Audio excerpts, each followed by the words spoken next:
na paparating for Aquarius, please. Universe, Holy Spirit, let's see. Possible challenges for Aquarius. So you have this, the Star in reverse, and then Six of Pentacles in reverse.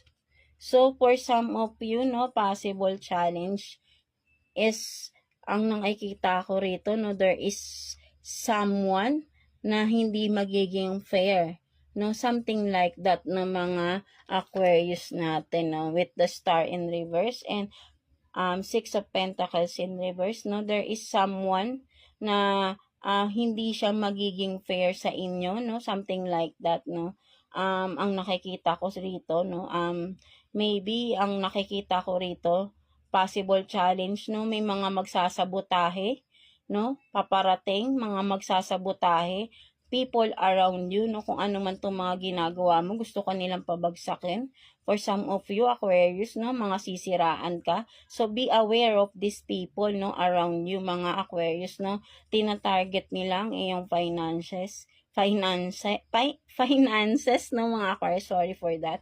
Yan, no, medyo na-excite tayo, no, medyo, yan, ano, kasi tayo, may sipon tayo, right?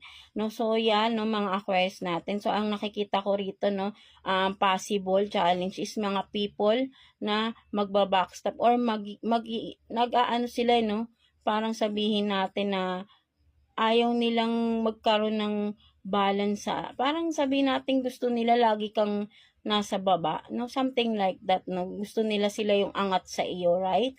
No, kasi parang dati lagi ka nilang parang siguro for some of you sinasabihan nila wala kang mararating, for some of you na mga Aquarius, but then nakikitaan na nila no unti-unti na may mga pagbabago sa buhay mo right now, at ngayon nag-iisip na naman sila ng mga paraan para siraan ka, no, pabagsakin ka, siraan kung ano man itong mga ginagawa mo, sinisimulan mo with the Star in reverse, no, kasi may fruition, no, kung ano man itong mga tinanim mo before, no, nagbubunga na siya, right, no, but then naka-reverse, no, kumbaga, may mga may mga blockages pa rin, no, for some of you, maybe talaga, merong mga nagbibetray or may nagsasabotahe for some of you. At alam ko for sure may hinala ka na rin dito, no, mga Aquarius natin. So, dapat dito maging vigilant ka sa mga tao sa paligid mo. So, possible challenge for you, maging vigilant ka, no.